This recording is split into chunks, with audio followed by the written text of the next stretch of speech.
안녕하세요.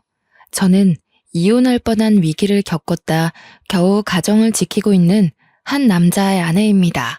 저는 한 사건으로 인해 여전히 이혼을 염두에 두며 살고 있는데요. 그나마 남편의 진실된 행동 때문에 남편이 저지른 실수에 대해서 큰 마음 먹고 용서하고 있는 상황이에요. 이혼까지 가게 된 결정적인 계기는 남편의 선택이 맞지만 그 선택을 강요한 시댁 때문에 제가 이혼을 보류 중이라고 해야 정확한 설명이지 않을까 싶네요. 아이가 있어서 차마 과감한 결정을 못하고 고민만 하며 살아가고 있거든요. 복잡한 제 사연 좀 듣고 가주시겠습니까? 저는 섬에서 학교를 다녔습니다. 저와 남편의 인연은 중학교 동창으로 시작되어 다 큰 성인이 될 때까지 길게 만나온 사이였어요. 주위에서는 당연히 저희 둘을 이미 결혼할 사이로 보고 대했습니다. 저희가 서로 사랑하는 마음에서 장기간 연애를 해온 것도 있지만 주위에서까지 그렇게 봐주니 남편 옆에는 내가, 제 옆에는 남편이 있는 게 더욱 당연한 존재가 되어버렸고 저희도 모르게 무언가를 시도하거나 구매할 때 등 서로를 당연하게 찾는 경우에 적응되어 갔죠. 저희는 결혼하기 전까지도 계속 서로의 집을 자기네 집처럼 들락거렸습니다. 제가 대학 간다고 같은 곳으로 따라온 남편과 자취방조차 같은 건물로 잡으며 동거 아닌 동거 같은 삶을 지속했었어요. 교복을 벗고 나서도 저희는 어딜 가나 눈에 띌 정도로 붙어 다니는 세트였기 때문에 사람들은 저희와 제대로 친분을 쌓기 전부터 우리한테는 짝이 있으니 따로 사적인 마음을 금지하자라는 수식이 붙기도 했어요. 남편이나 저에게 관심 있어서 접근한 이성들도 저희 둘의 연애 기간을 알게 되면 감히 끼어들지를 못할 정도로 가까운 관계였습니다. 그렇게 내내 같은 울타리 내에서 생활하던 저희도 처음으로 서로 떨어져서 생활하게 되었던 시기가 있었는데요. 바로 대학을 졸업하고 취업했을 때였습니다. 근무지가 다르다 보니 어쩔 수가 없더군요. 하루 6시간 이상 얼굴 안 보고 떨어져 있어 본 적은 처음이었습니다. 저와 남편이 대학 때 전공이 달랐는데 그래도 본 건물은 같아서 팔 뻗으면 닿을 곳에 있었거든요. 그때는 딱히 전공이 다르다는 것도 못 느꼈을 정도로 중고등학교 때랑 크게 다른 생활은 없었어요. 그러나 근무지는 저희가 여태 지내왔던 것에 비해 거리가 좀 있었는데 자차로 20분 걸리는 정도의 거리였습니다. 잠깐 점심시간에 만나는 것도 애매한 시간이라 퇴근해야만 만날 수 있는 사정이 되어버린 거죠. 그렇다 하더라도 저희 둘은 따로 불안감이란 게 없었습니다. 저희는 예전부터 서로에 대한 신뢰가 높았고 또 퇴근하면 남편이 꼬박 저를 데리러 왔으니까요. 저희는 서로 직장을 다닌 지 3년 정도 만에 결혼을 준비하게 되었어요. 혼수는 안 하기로 이미 저희가 결정해버린 일이라서 결혼하기 전에 집 한 채는 준비해서 시작하느라 시기가 좀 늦었습니다. 나이 30이 되고 나서야 결혼을 발표하게 되었는데 주변에서 저희더러 결혼할 줄 알았다며 드디어 하냐고 짐 빠지게 기다리고 있었다네요. 저희에게 결혼이라는 것은 그리 긴장감 있는 일은 아니었지만 그래도 우리 사이에서 뭔가 색다른 변화가 일어나는 것 같아 약간은 설레었던 기억이 남아있어요. 긴장감이 없었던 건 저희 둘 말고도 양가 어른들 또한 마찬가지였는데요. 상견례 또한 그냥 동네 주민이 오랜만에 만나서 하는 수다 떠는 분위기로 진행이 되었습니다. 저랑 남편이 섬에서 만난 인연이잖아요. 당연히 양가 부모님들도 섬에서 알고 지냈던 사이일 수밖에 없지 않습니까? 상견례에선 거의 옛날 얘기나 요즘 근황 등을 묻는 시간으로 가득 보냈습니다. 가영이가 이렇게 많이 컸구나. 완전 아가씨가 다 됐네. 세월 참 빠르다. 섬에서 우리 성일이랑 같이 밥 먹으러 들락거렸던 때가 엊그제 같은데 왜 아니겠어요? 우리 집에도 성일이가 자주 와서 밥 먹고 가고 그랬었는데 그때 둘이 만난다는 얘기는 소문으로 들었지만 이렇게 길게 만나올 줄은 정말 상상도 못했네요. 근데 어째 성일이는 학교 다닐 때보다 더 큰 것 같다? 클 때 됐죠. 그때가 언젠데 아직도 중학생만 할까? 그래서 가영이 식구들은 그동안 어떻게 지내셨대요? 성일이가 통 말을 안 해줘서 사돈 될 사람들이 요즘 어떻게 지내고 계셨는지도 모르네요. 예나 지금이나 똑같죠 뭐. 먹고 살기 바쁘고 또 가영 아빠가 곧 퇴직이라 제가 이번에 아르바이트 하나를 구했거든요. 이제는 이보다 제가 집 나가는 날이 많지 않을까 싶어요. 성일이네는 횟집 장사 잘 되죠? 우리도 뭐 똑같지. 예전보다는 관광객들이 많아져서 매출이 오르긴 했는데 그것도 성수기 때나 그래. 이제 성수기도 다 갔고 그냥 뭐 문만 열어놓고 있어. 상견례 치고는 꽤 아수라장 시장통 같은 대화였던 걸로 기억합니다. 엄마는 시어머니랑 얘기하느라 바쁘고 아빠는 시아버지랑 퇴직 얘기로 근심을 나누고 저와 남편은 부모님들 대화 사이에서 추억을 회상하며 서로의 옛날 일을 놀리느라 재미를 봤죠. 상견례를 재밌다고 표현할 수 있는 며느리가 얼마나 될지는 모르겠지만 저는 그랬습니다. 시부모 될 사람들도 중학교 때부터 알고 지냈던지라 잘 보이고자 아부떨 만한 것이 크게 없었거든요. 모두가 이미 안면 튼 사이였기 때문에 저는 솔직히 다른 며느리들보다 편한 출발점에서 시작한다고 생각했어요. 그런데 역시 며느리란 존재는 시부모와 갈등이 생길 수밖에 없도록 만들어졌나 봅니다. 어디서 며느리 사랑은 시아버지라고 들은 적이 있는데 그것도 제게는 해당 사항이 없나 봅니다. 유리한 출발선에 섰다고 생각했더니 완전 거꾸로 주행하게 됐지 뭡니까? 상견례 때까지만 해도 분위기가 좋아서 잊고 있었던 사실이 하나 있는데요.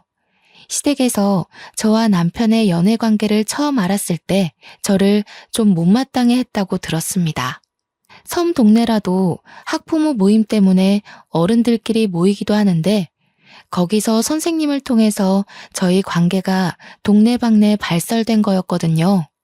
남편이 저를 먼저 좋아했고 졸졸 따라다녀서 시작된 만남이었어요.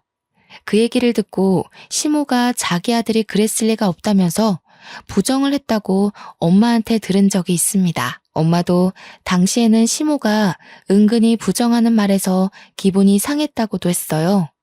저는 그리 특출나게 예쁜 것도 아니었고 공부도 평범했고 게다가 우리 집안 형편 또한 그냥 남들 하고 사는 만큼 정도였는데요.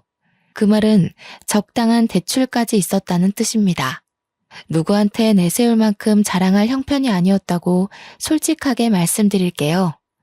반면 남편 집안은 옛날부터 달랐어요. 남편은 섬에서 횟집을 하는 주인의 아들이었고 중학교 선생님들 사이에서도 유명했습니다. 장난삼아 불리는 별명이 돈 많은 장사집 도련님이었으니 말 다 한 거 아니겠습니까? 그 횟집이 인기 좋아서 제법 매상이 높은 가게였거든요. 작은 섬에서 횟집이라곤 그곳밖에 없으니 매상이 좋을 수밖에 없기도 했죠. 게다가 남편은 시댁집에서 아주 귀한 대접을 받는 3대 독자였어요. 그렇다 보니 시댁에서는 제가 자기 아들 짝으로 있기에 상대적으로 별 볼 일 없어 보였을 겁니다. 저같이 평범한 여자에게 주기 아까웠겠죠. 그래도 당시의 시모는 그저 중학생 애들이 호기심에 가볍게 만나보는 거 생각하고 그냥 내버려뒀던 것 같아요. 시댁이 우리가 생각보다 길게 만남을 이어오고 있다는 걸 아셨을 때는 바로 대학 때였는데요. 남편 자취방을 계약하다가 시모와 제가 마주치게 됨으로써 저희는 당시까지 쭉 연인 사이를 이어왔다고 밝혔습니다. 남편이 자기 가족한테 사생활을 알리는 타입이 아니라서 저와의 관계도 딱히 말씀드리지 않았나 봐요. 그때 시부모가 상당히 당황하는 모습을 보이셨던 걸로 기억합니다. 남들이 저희를 당연하게 생각하는 것처럼 시댁도 저희가 그만큼 길게 이어온 관계를 감히 손대지 못하고 결국 결혼을 수긍하는 쪽으로 체념한 게 아닌가 싶습니다. 어떤 모양으로 이루어졌건 저희 둘의 결혼은 방지턱 하나 없이 무난히 통과되었고요. 신혼여행을 다녀오고 나서 금방 일상으로 복귀를 했습니다. 결혼 전부터 서로의 집에 너무 들락날락했던지라 딱히 동거를 하게 되었다는 특별한 느낌 같은 건 따로 없었어요. 서로에게 그만큼 당연한 존재였으니까요. 그렇게 기혼녀가 된 지 2년 차를 넘겼을 때쯤이었습니다. 뱃속에는 아이가 자리 잡았는데요. 인생에서 정말 중요한 시점이라고 생각했던 때에 하필 남편이 일을 그만두고 시댁 횟집을 물려받겠다는 소리를 하지 뭡니까? 나도 자기만 두고 가는 거 걱정돼. 그렇지만 부모님 건강이 안 좋아지셔서 그렇다고 3대째 내려오는 횟집을 문 닫을 수는 없잖아. 부모님도 계속 내가 물려받길 원하시고. 그러니까 왜 하필 지금이야? 그럼 섬으로 들어간다는 얘기잖아. 자기가 거기서 살면 나랑 우리 아이는? 아빠가 버젓이 있는데 아빠 없는 것처럼 키우라고? 무슨 그런 소리를 해. 나도 자기랑 같이 가고 싶어서 고민 많이 해봤어. 그런데 섬에는 보건소밖에 없으니까 혹시라도 일 생기면 병원 가기가 불편하잖아. 아무리 생각해봐도 나만 들어가는 게 맞는 것 같더라고. 나 혼자서 애 키우라는 거네. 장사하면 휴일 내는 것도 어려울 텐데 올 수 있는 건 맞아? 이 말은 그냥 나랑 별거하자고 통보하는 거나 마찬가지잖아. 아니라니깐. 일주일에 이틀 시간 빼서 주기적으로 올 거야. 나도 가기 싫은데 부모님이 당장 손이 부족하다니까 급해서 어쩔 수가 없어. 이해 좀 해주라. 저는 웬만하면 남편의 의견을 수용하는 편입니다. 그러나 그날만큼은 쉽게 허락하지 못하겠더라고요. 가게 사정이 급한 거 알겠지만 다른 방법을 찾을 순 없었나 싶으면서 남편이 미운 겁니다. 제가 임신 중인 걸 알면서 남편을 섬으로 끌어들이는 시부모한테도 서운했어요. 심지어 시댁에선 제가 하루 만에 답을 내놓길 바라셨던 건지 바로 다음날 직접 확인 전화가 왔더라고요. 신문은 제게 가게에 대한 유래부터 남편이 가게를 물려받아야 하는 사정을 보채었고 또 가게가 얼마나 소중한 자산인지 설교를 했습니다. 그 전화를 1시간 넘게 들고 있었던 것 같아요. 결국 저는 이 제안을 허락할 수밖에 없었죠. 시모의 생각이 옳아서라기보단 시모가 고집을 꺾을 생각이 없어 보였기 때문입니다. 시모 얘기를 듣다 보니 느낀 건데 어머님은 제게 의논을 하고자 연락을 한 것이 아니라 통보를 하기 위해서 연락을 해온 거더군요. 그래도 제 뱃속의 아이를 자신의 손주라고 생각하긴 했나 봅니다. 남편이 섬으로 들어가는 대신 기간은 제가 출산을 하고 나서로 합의 봐줬어요. 남편이 아니었다면 서러워서 출산 과정에 우울증이 왔을지도 모르겠네요. 남편은 미안함 때문인지 저를 극진히도 보살펴 주었습니다. 원래도 배려가 많은 사람이긴 했다만 떠나기 전까지 유난히 제게 맞춰주고 어르고 달래주었죠. 덕분에 제법 안정된 마음으로 무사히 출산을 할 수 있게 되었습니다. 그리고 남편은 떠나버렸어요. 미혼일 때는 다른 근무지에서 일하더라도 하루 한 번 꼭 만났던 사이였는데 이렇게 장기간 떨어져 있어 보는 건 또 처음이었습니다. 결혼하고 부부가 된 그 당시 저는 남편과의 관계에 대해 큰 공허함을 느꼈어요. 생활비는 남편이 꼬박 보내줘서 제가 육아휴직 들어갔더라도 경제 부분에선 문제되는 게 없었습니다. 그래도 남편이 하루에 한 번은 꼭 영상통화를 걸어줬어요. 시모 말대로 장사가 제법 바쁜가 보더라고요. 아이를 보는 남편의 얼굴이 갈수록 수척해지는 듯 했습니다. 많이 힘들어? 자기 갈수록 얼굴이 안 좋아지는 것 같아. 간지 1달밖에 안 됐는데 왜 이렇게 살이 빠졌어? 밥은 제대로 챙겨 먹고 있는 거야? 그럼 잘 챙겨 먹고 있어. 바빠서 그렇지 뭐. 그래도 우리 보물이 보니까 힘이 난다. 보물아, 아빠가 돈 많이 벌어서 좋은 거 많이 해줄게. 건강하게만 자라줘. 보물이는 제 아이의 태명입니다. 첫 임신 소식을 들었을 때 남편이 보물을 얻은 기분이라고 해서 짓게 된 태명이었죠. 멀리 떨어져 있더라도 남편의 노력 덕분에 저는 적적한 마음과 우울감을 견딜 수 있었는데요. 그래서 남편이 자리를 잡기만 한다면 다시 저희 가정이 제가 꿈꿔왔던 가족의 모습으로 이어질 거라고 봤어요. 허나 뜻밖인 곳에서 문제가 되기 시작했는데요. 바로 남편의 방문 빈도였습니다. 한 1년까지는 남편이 약속했던 대로 꼬박꼬박 집에 왔거든요. 그러나 아이가 2발로 걷기 시작할 무렵부터는 다음 주에 갈게. 미안해. 장사가 너무 바빠서. 지금 성수기잖아. 이 같은 소리를 꼭 입버릇처럼 하며 집에 오는 발길이 점점 줄어들었죠. 작년에는 성수기 없었어? 작년이랑 올해랑 당신 태도가 너무 다르잖아. 나 서운해지려고 그래. 당신 바빠서 재촉하고 싶지 않은데 애한테는 지금 되게 중요한 시기야. 의사도 부모랑 상호 신뢰관계가 중요하다고 그랬어. 정말 미안해. 나도 최대한 시간 빼서 가보려고 하는데 부모님만 두고 일 빼기엔 그만한 여유가 안 돼. 자기가 이해 좀 해줘. 우리 태욱이 키우려면 돈 많이 모아야 되니까. 벌써 2달째야. 이러다 얼굴 까먹겠네. 태욱이가 아빠 있는지도 모르고 크겠어. 다음 주에는 꼭 오는 거지? 나 저녁거리 사놓고 기다린다. 알겠어. 다음 주에는 꼭 가. 미안해. 내가 내일 또 연락할게. 바빠서 끊어야겠다. 엄마가 또 부르네. 그렇게 다음 주가 되었으나 남편은 오지 않았습니다. 2~3번은 바빠서 그렇다고 100번 양보해 줄 수 있었지만 당시에는 3달째 넘어가는 날짜였어요. 더 이상은 바빠서라는 이유만으로 눈 감아주는 게 어렵더라고요.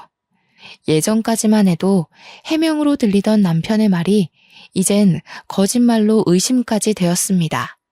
이대로 있다간 제가 의부증이라도 걸릴 것 같아서 저는 결국 섬에 한번 찾아가 보기로 큰 결심 먹었죠. 아이를 안고서 배를 타고 1시간이나 걸리는 섬으로 들어갔습니다. 근 20년 만에 오는 고향이었어요. 남편 횟집은 바닷가를 끼고 있는 위치에 있는데요. 섬이 제주도처럼 큰 게 아니다 보니까 선착장에 내리면 저 멀리 남편의 횟집이 바로 보이거든요. 그런데 저는 그곳을 보고서 제 눈을 여러 번 의심했지 뭡니까. 횟집까지 가까이 다가가는 내내 온갖 생각이 머릿속에서 휘몰아쳤지만 그래도 남편을 믿고자 직접 2눈으로 목격하기 전까진 오해를 하지 않으려고 했어요. 그러나 제가 가게 앞에 도착했을 때 저는 그동안의 남편 행실에 대해 전부 의심을 하게 되었어요.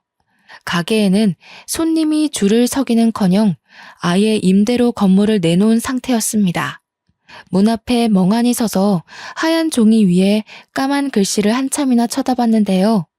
그때 옆에서 작은 슈퍼하던 아줌마가 나와 보더니 저를 발견하곤 말을 걸어왔습니다. 그 횟집 안 하는데? 오래전에 다른 곳으로 이전했어요. 들어오는 사람이 적다 보니까 횟집이 있어도 장사가 영 그랬지 뭐. 저기 한참 위쪽으로 올라간다고 그랬던 것 같은데. 슈퍼 아줌마는 제가 중학교 때 빵 사 먹으러 자주 들리면서 봤던 주인 아줌마였어요. 여태 일을 하고 계셨는지 몰랐는데 워낙 여전하셔서 간만에 봐도 알아보겠더라고요. 아줌마는 저를 바로 못 알아보다가 제가 이름을 말해주며 아는 척하니까 뒤늦게 알아채더군요. 섬 동네가 작아서 당시 학부모님들이 아닌 웬만한 어른들까지도 저와 남편의 관계를 알고 있었어요. 결혼했다는 것도 당연히 소문 듣고 알았을 겁니다. 그때는 시부모가 섬에서 장사를 하고 계셨기 때문에 섬 드릴 청첩장을 시댁 쪽에서 전부 돌리기로 했거든요. 아이고, 가영이 네가 애를 낳았구나. 어머나 세상에 예쁘기도 하지. 한번 안아봐도 되겠니? 어쩜 이렇게 토실토실 예쁘게도 생겼나 몰라. 저도 아줌마가 반가웠던지라 흔쾌히 아이를 넘겼고 잠깐 제 사정을 뒤로한 채 한참이나 아줌마의 근황을 여쭙고 대화를 나눴습니다. 그러다 자연스레 물꼬를 터서 다시 횟집 이야기까지 돌아오게 되었는데요. 저는 그 기회를 틈타 횟집 사정을 제대로 묻게 되었죠. 성일이 집 가게 안 한 지 많이 오래됐어요? 제가 들은 얘기가 없어요. 어머님한테 듣기로는 이 섬에 관광객이 더 늘었다고 하던데요. 제가 묻고자 하는 의도는 다른 부분이었는데 정작 아줌마는 엉뚱한 곳에서 고개를 기울지 뭡니까? 제 질문에 어리둥절해하면서 지금 성일이 엄마를 두고 어머님이라고 한 거냐고 묻는 거 아니겠어요? 잠깐만, 설마 이 아이가 저 횟집 핏줄이니? 성일이랑 너 계속 만나고 있었던 거야? 고등학교 나가면서 헤어진 줄 알았는데 아니었어? 네? 그럴 리가요. 저랑 성일이 결혼했잖아요. 소식 못 들으셨어요? 어머님 쪽 통해서 청첩장 전해드린 걸로 아는데요. 어머님 말로는 주민들 모두 육지까지 나오는 게 번거로워서 결혼식 참석은 못 하셨다고 들었어요. 뭐라고? 청첩장은 무슨 휴지 조각 한 장도 본 적이 없다. 저 횟집 아줌의 말로는 니들 둘 이 섬 나가면서부터 진작 갈라섰다고 들었어. 다들 그냥 그러려니 했지. 조그만 애들 둘이 연애했다가 깨지는 게 뭐 대수는 아니니까. 당최 이게 무슨 말인가 싶었어요. 저와 남편이 섬을 나간 건 아줌마 말대로 고등학교 입학을 하면서부터였습니다. 이 섬에는 고등학교가 없기 때문이었죠. 물론 다들 저와 남편이 내내 연애를 해왔다는 거 모를 수도 있는 부분입니다. 그러나 결혼을 한 것까지 몰랐다는 건 제 기준으로 이해가 안 되었어요. 분명 시댁 쪽에서 자기들이 섬 주민들에게 청첩장을 나눠준다고 하여 다 전달했었거든요. 그런데 저희가 결혼했다는 사실을 아무도 모르고 있다뇨. 슈퍼 아줌마가 놀란 것처럼 저 또한 당황하여 이게 무슨 상황이지 싶었습니다. 제가 아무 말도 못하고 있자 아줌마가 덧붙이는 말이 있었는데요. 이제서야 기억이 나네. 맞아. 저 집 인천 바다 쪽에 간다고 했었어. 그게 한 2년 됐나? 그때 이전하는 이유가 성일이 결혼 때문이라고 그랬거든. 성일이랑 만나는 여자가 인천 쪽에 산다고 해서 간다고 그러더라. 결혼이요? 인천 사는 여자랑 결혼할 거라 그랬다고요? 저희 어머님이 직접 그러시던가요? 혹시 성일이도 이 부분에 대해서 알고 있어요? 제가 전혀 몰랐던 표정이라 아줌마도 말하는 내내 눈치를 보기 시작했어요. 아줌마는 다른 건 자세히 모른다며 자기도 그나마 옆집이라 슬쩍 물어봐서 대충 들었다고만 했습니다. 저는 카메라로 극악의 사진을 찍고 아줌마께 인사를 전한 뒤 당장 그 섬을 빠져나왔어요. 그리고 남편한테 전화를 걸었습니다. 잠자리에 들 시간도 아닌데 남편이 받질 않더군요. 무슨 생각이었는지 모르겠지만 저도 그때 제정신이 아니었던 듯해요. 무작정 섬을 나오고 나서 바로 인천 가는 버스를 탔는데 아이 생각을 못하는 바람에 중간에 내려서 아이 먹을 식품을 구매하고 다시 버스를 탔던 기억이 납니다. 그리고 저는 계속해서 전화를 안 받는 남편한테 문자를 남겼습니다. 나 인천이라고. 그랬더니 남편한테서 한 30분 뒤에 전화가 오는 거 아니겠습니까? 너무 서글픈 거 있죠? 내내 연락 안 되던 사람이 그 문자 하나로 이렇게 전화가 오는 거면 제가 의심하고 있는 모든 것이 들어맞는 꼴이잖아요. 인천이라니? 장난치는 건 아닐 테고. 아무런 연고도 없는데 뜬금없이 거긴 왜 갔어? 태우기는? 설마 이 늦은 시간에 태우기까지 데리고 간 건 아니지? 맞아. 태욱이랑 같이 왔어. 아무런 연고가 없기는. 나 여기 당신 보러 왔는데? 당신이 너무 바빠서 나한테 가게 이전했다는 말도 안 한 것 같길래 직접 찾아왔어. 옆에 어머님 아버님도 계시지? 무슨 소리야. 나를 찾는다면서 왜 인천으로 가? 이상한 소리 말고 얼른 집에 가. 그러다 태욱이 감기라도 걸리면 어떡해. 당신은 정말 끝까지 나한테 말해줄 생각이 없었구나. 내가 이렇게까지 하면 솔직하게 말해줄 거라고 생각했는데 결국 비참한 꼴을 밝혀야 되겠어? 저는 남편에게 섬에서 임대로 내놓은 가게 사진을 전송했습니다. 남편이 당황했는지 당장 수화기 너머로 돌아오는 답변이 없었어요. 몇 분을 정적이 오간 후 남편이 제 위치를 묻더니 당장 차를 끌고 터미널로 데리러 오더군요. 남편이 정말로 인천에서 나타나자 저는 두 번의 절망을 하고 말았습니다. 결혼할 여자가 인천 사람이라 인천으로 가게를 이전했다는 그 말, 정말 그 슈퍼 아줌마가 해준 말이 진실이라는 거잖아요. 제게 허겁지겁 뛰어오는 남편을 보자마자 저는 싸대기를 날려버렸습니다. 네가 어떻게 이럴 수가 있어? 너는 안 그럴 줄 알았어. 20년을 만났는데 내가 아는 너는 다른 남자랑 다를 줄 알았다고. 결국 너도 바람이었니? 언제부터였어? 어머님이 내가 마음에 안 드니까 기어코 새 며느리라도 들이신 거야? 아니 가영아, 내 말 좀 들어봐. 오해야. 네가 어디서 뭘 들었는지 모르겠는데 다 오해야. 내가 설명할 테니까 우선 차에 타자. 너 추워서 얼굴도 빨개졌네. 태우기도 이러다 감기 걸려. 가증스러워. 오해는 무슨 오해? 네가 인천에 있으면서도 나한테 입 뻥긋 안 한 것 자체부터가 다 진실이잖아. 내가 어디까지 확인해야 모든 걸 말해줄래? 정말 갈 때까지 가보자는 거야? 가영아, 네가 오해할 만하다는 거 알아. 그렇지만 정말 오해가 맞아. 일단 여기서 이러지 말고 추우니까 방부터 잡자. 네가 묻는 거 하나도 빠짐없이 다 말해줄게. 이혼해. 너랑 만나온 기간이 아깝다고, 내 아이 아빠 없는 자식으로 클지 모른다고 해서 지옥이 불보듯 뻔한 이 길을 가고 싶지 않아. 나 벌써부터 지치거든? 그만 조용히 갈라서자. 뭐라고? 무슨 이혼이야. 우리가 왜 이혼을 해? 네가 생각하는 그런 거 아니라니까. 그래, 네가 내 말 들을 준비가 안 된 것 같으니까 그냥 보여줄게. 갈 때까지 가야만 네 소가리가 풀린다면 내가 그렇게 해줄 테니까 가게 가보자.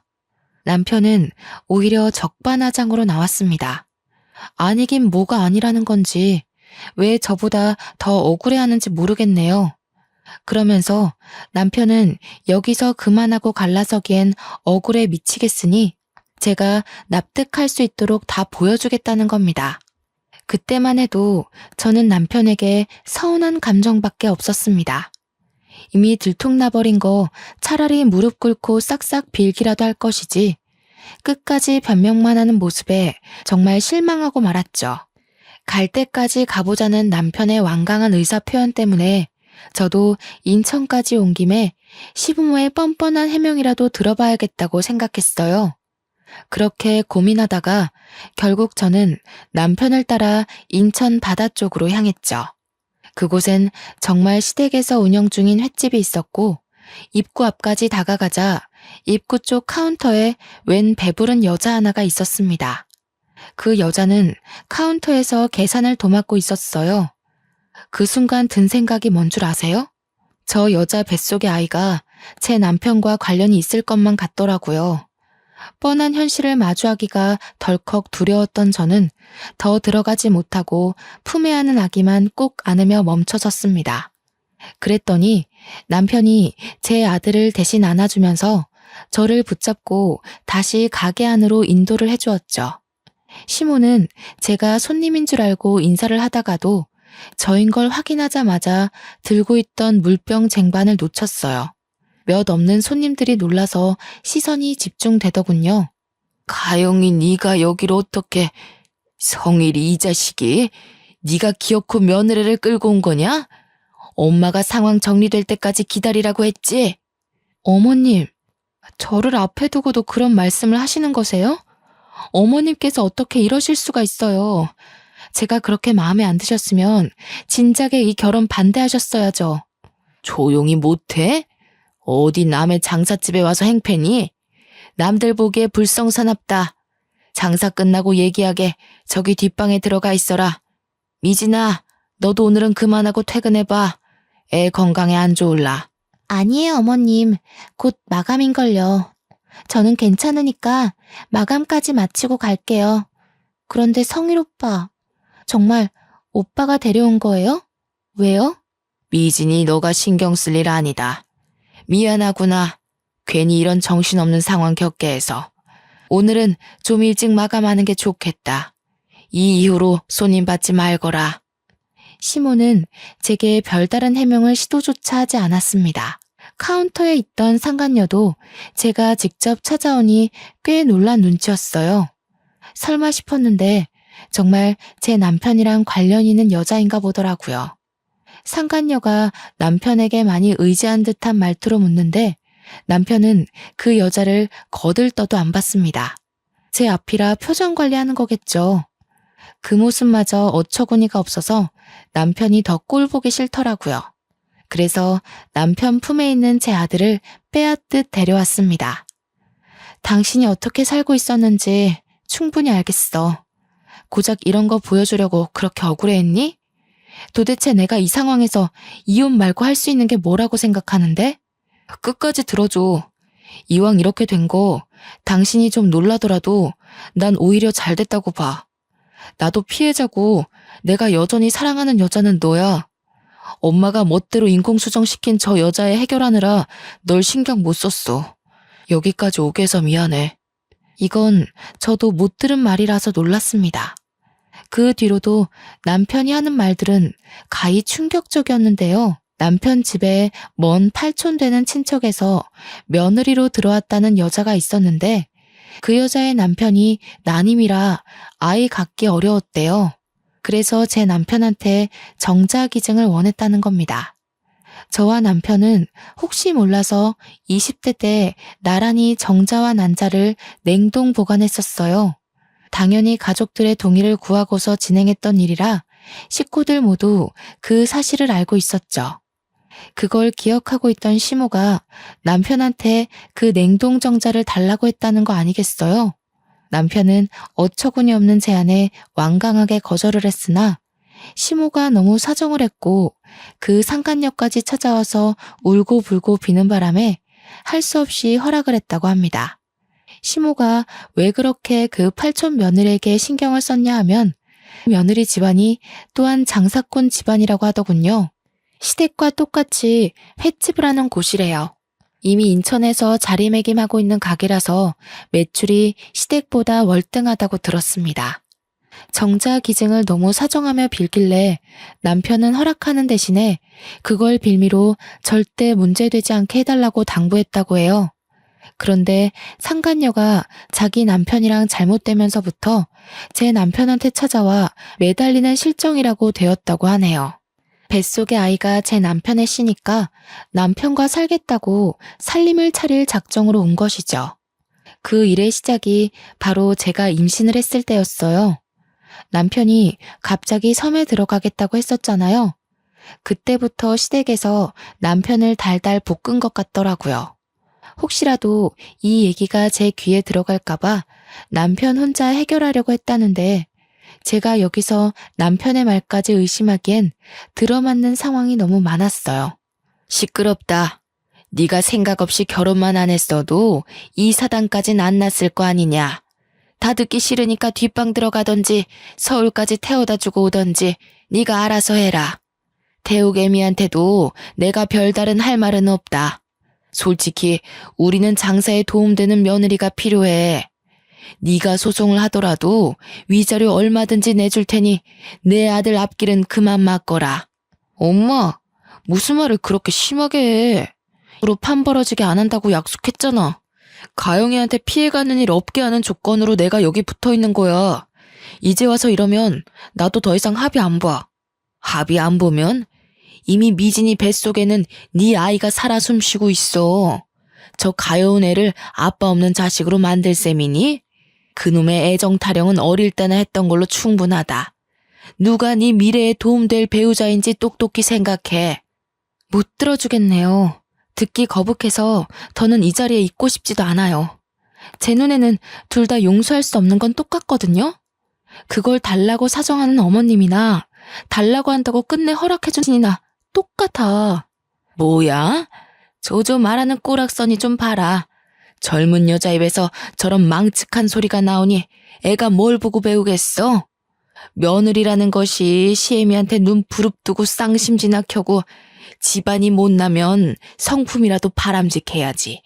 이제야 하는 소리지만 내 아들이 1000배 만배 아깝다. 듣고 있던 남편은 저를 막아서며 직접 시모한테 호통을 쳤습니다. 남편은 시모 생각과 다른지 상간녀와 시부모를 한 통 속으로 싸잡아서 소리치더라고요. 특히 상간녀를 무척 대놓고 하찮은 취급하는데 이게 제 앞이라 연기하는 느낌은 아니었어요. 아무리 바람피지 않은 척을 한다지만 상대 여자한테 이렇게까지 모욕을 줄 수 있나 싶을 정도로 상간녀를 내려까고 있었습니다.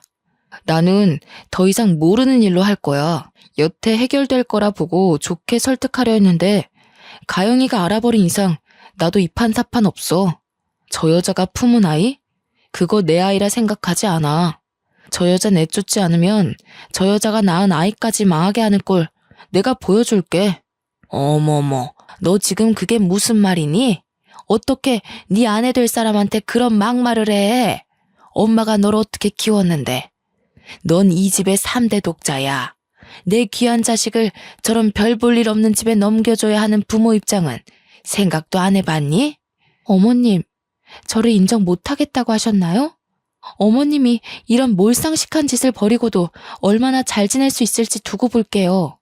제가 두 눈 뜨고 있는 이상 어머님은 영영 죗값 치르셔야 될 겁니다. 어머님께서도 별 볼 일 없어지면 다신 그런 소리 못하겠죠. 그날 거기서 저는 거의 끝을 보는 수준으로 시댁과 다퉜습니다. 이미 남편과의 이혼을 마음먹었고 다시는 시댁이 저와 제 친정을 무시하지 못하도록 단단히 망가뜨려버리겠다고 복수심을 키웠어요. 시모가 저를 버릇없다고 나무라던 와중에 눈치 없이 끼어든 상간녀는 갑자기 자기 배를 잡고 쓰러지는 거 아니겠습니까? 그 계산적인 행동에 시모랑 주방에 있던 시부까지 상간녀한테 달려들어 119를 부르고 난리가 났습니다. 그 난장판인 와중에 상간녀와 눈이 마주쳤는데 그 순간 상간녀가 저를 쏘아보던 눈을 아직도 잊을 수가 없어요. 제가 본 눈빛 중 가장 표독스러운 시선이었거든요. 상간녀가 기가 막힌 연기를 하며 실려갈 때까지도 남편은 제 옆에서 꼼짝도 안 하고 있었는데요. 그저 우리 아들이 오니까 달래주기만 할 뿐이었습니다. 오히려 제가 남편의 눈치를 좀 봤었네요. 성일아, 뭐하니? 네가 보호자로서 같이 가줘야 될 거 아니야. 미진이 죽는다. 얼른 뛰어오지 못해? 그 여자 그러는 거 한두 번이야. 그리고 데려온 사람이 보호자여야지 누굴 떠밀어. 나는 가영이 데리고 서울 갈 테니까 다신 그 여자 일에 나 끼워 넣지 마. 그 여자랑 혼인관계도 아니고 가영이가 소송한다면 흔쾌히 도울 거야. 엄마 아빠가 저지른 일 나한테 떠넘기지 말고 알아서들 처리해.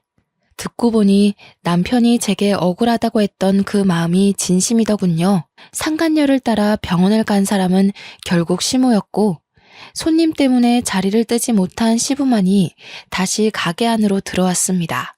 그런데 화가 난 채로 들어온 시부가 다짜고짜 남편의 싸다구를 때리는 게 아닙니까? 무책임한 놈. 내가 널 이렇게 키운 거니까 천벌을 받아 마땅하지. 어차피 천벌 같은 거 훈육이라 생각하고 몇 대 더 맞아라. 손님들도 와서 시부를 말릴 정도로 시부는 남편에게 손찌검을 서슴지 않았습니다. 저는 안고 있던 아이를 내려놓고 급하게 남편을 막아섰죠. 왜 이러세요, 아버님? 아버님도 그러시는 거 아니에요. 법으로 따진다면 아버님 지금 범죄자세요. 그렇게 아낀다는 아들까지 손수 그렇게 만드신 거라고요. 뭐가 떳떳해서 자식한테 손찌검을 하세요? 제가 이혼해주길 원하셨어요? 네, 소송해드릴게요. 그 결과를 모르고 버린 일은 아닐 테니까요. 시부가 억누른 감정을 못 참고 제게도 손찌검을 하려는 걸 손님들 덕분에 차마 닫지 못하고 있었는데요. 그때 남편이 그대로 시부를 밀어버렸습니다. 남편의 힘에 시부 옆에 붙어있던 손님들까지 휘청거리며 넘어졌고요. 그러더니 남편은 저더러 무슨 이혼이냐고 자기는 절대 이혼할 수 없다면서 저한테 사정하기 시작하더라고요. 자기가 정자기증을 허락하는 바람에 이 사단이 났지만 이혼만큼은 못한다고 나 없이 못 산다고 싹싹 비는데 제 마음이 줏대 없이 흔들리지 뭡니까? 그럼 당신 부모님이랑 연 끊을 수 있어? 나는 이제 당신 부모님 모시고 살 생각 추호도 없어. 그런데 당신이 부모님과의 연을 못 놓겠다면 난 당신 보고 못 살아. 차라리 당신이랑 좋았던 기억만 가지고 평생을 그리워하는 편이 나아. 저는 나름 최후의 수단이라고 생각하며 말했는데 남편은 눈물까지 보이면서 제게 넙죽 엎드렸습니다. 그러면서 당장 시부모와 연 끊을 수 있다고 자신도 이번 기회에 부모님께 많이 실망했다고 하더군요. 남편이 3대 독자이기 때문에 집에서 굉장히 중요한 존재인데 남편의 그런 발언은 듣고 있던 시부의 분노를 다시 돋우기에 충분했습니다. 제정신이냐? 고작 저런 여자 때문에 감히 천륜을 끊으려고 해? 해도 될 소리가 있고 안 될 소리가 있는 거야. 어디서 정신 빼고 그런 소리를 해? 나도 내 주체적으로 살 거야. 아빠 엄마 놀이개짓 하는 건 결혼 전까지만 해도 충분했어. 아빠가 아빠 가정 지키는 것처럼 나도 내 가정 지켜야 하는 가장으로서 경고하는 거야. 다시는 말도 안 되는 일 꾸며서 내 가족 괴롭히지 마. 이젠 부모라도 가만 안 있어. 남편은 그대로 저와 아들을 데리고 가게를 빠져나왔습니다. 이젠 시부가 제게도 욕을 서슴지 않고 발설했는데요. 가게 앞에 화분을 발로 차 넘어뜨리면서 그 욕은 다시 남편에게로 향했습니다. 그렇게 시댁과의 인연은 정말 끊어졌어요. 그날 이후로 본 적이 없습니다. 남편과 집으로 돌아가서 소송 준비를 같이 했는데 저는 솔직히 그때까지도 남편을 향한 의심을 놓지 못했습니다. 다른 여자 품에 남편의 씨가 있는 걸 두 눈으로 똑똑히 봤기에 남편이 현재 제 곁에 있다고 하더라도 안심이 안 되더라고요. 제가 이혼을 계속 염두에 두고 있다는 걸 남편도 알고 있었습니다. 그래서 남편은 하루에 한 번씩 자기 전 제게 사죄를 해요. 또 남편은 정말 시댁과 연을 끊었는데요. 시댁이 찾아올 수 없도록 이사까지 준비를 하더군요. 그러면서 자신의 실수가 맞다고 매일같이 자책하며 반성하는 태도를 보이고 있어요. 그렇기 때문에 현재까지 더는 의심 사는 행동을 하진 않습니다. 예전 연애 때처럼 제 옆에 딱 붙어서 자신의 일거수일투족을 알아서 보여주고 있죠. 그런 과정에서 손수 시댁과 상간녀를 고소하는 남편을 보며 저는 아직 이혼을 보류 중에 있네요. 남편이 다시 제가 알던 그의 모습으로 돌아온 것 같거든요. 이건 좀 나중에 듣게 된 사실인데 시댁에선 그 상간녀를 어쩌지 못해 거두었다고 하더라고요. 혹여나 그 여자 배에서 태어나는 남편의 씨가 아들은 아닐까 하며 지켜봤다고 합니다. 그러나 딸인 걸 알고 바로 내쫓았대요. 그 때문인지 시모한테서 가끔 문자가 오는데 역시 아들 씨가 아까운 집이라 그런지 제 아들을 탐내면서 그제야 슬슬 꼬리 내리는 거 아니겠어요? 문자 내용 보니까 소송 비용을 대느라 인천의 가게 문도 닫은 것 같았어요. 또다시 섬으로 들어간다는 소식을 전해왔습니다. 제가 남편한테 그 문자를 보여줬더니 남편이 저더러 시달리게 해서 미안하다고 당장 번호 바꾸자고 하대요. 그래서 번호까지 바꾸는 바람에 시댁 소식을 못 들은 지는 벌써 반개월이 지났습니다. 남편이 시시각각 제게 모든 걸 밝히고 보여줘서 아는데 남편 또한 시부모에게 받은 연락이 없었어요. 남편을 향한 신뢰가 회복이 되기까지 긴 기간이 걸리겠지만 그래도 한편으로는 남편이 걱정되더라고요. 천륜인데 그리 쉽게 끊어버려서 남모르게 소가리를 하고 있는 건 아닌가 하고요. 물어봐도 남편은 내내 괜찮다고만 합니다. 물론 저라고 다시 시부모를 모시고 싶은 생각은 없습니다. 여전히 시부모가 꾸민 짓이 가슴 한가운데 박혀 있으니까요. 그런데 남편 때문에 갈수록 고민이 되네요.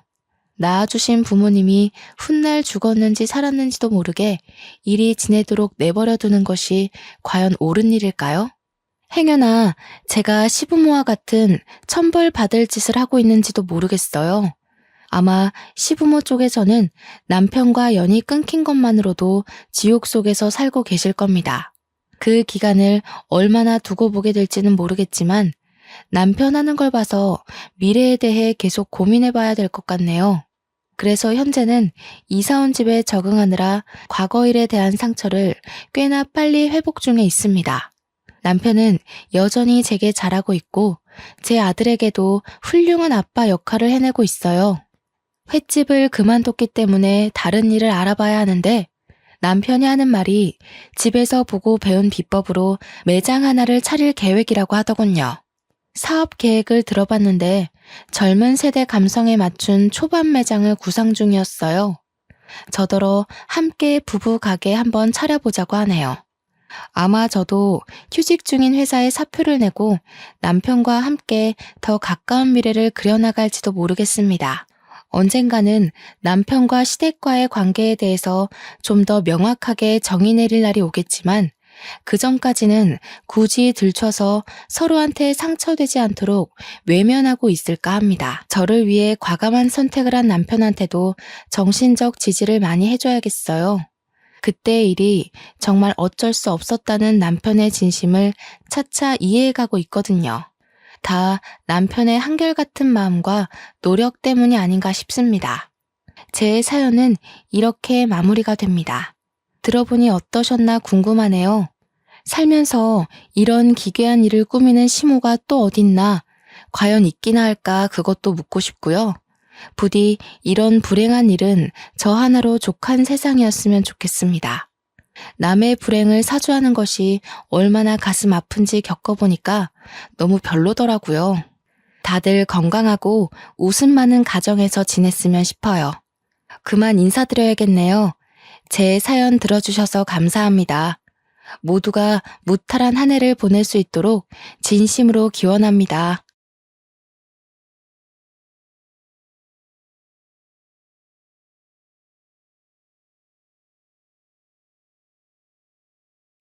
안녕하세요. 눈엣가시 같은 시댁 이야기 좀 해보려고 사연을 찾게 된 30대 여성입니다.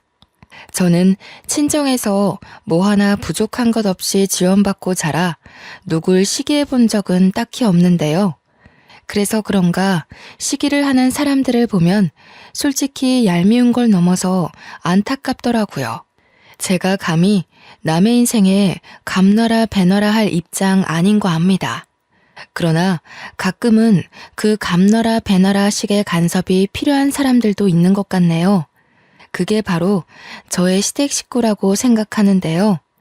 옛말에 그런 농담 있잖아요. 가만히 있으니까 가만히로 본다는 말이요.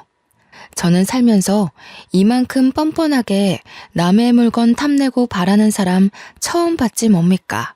어처구니 없고 초라한 근성을 가진 시댁 이야기를 지금부터 써내려 가볼까 합니다.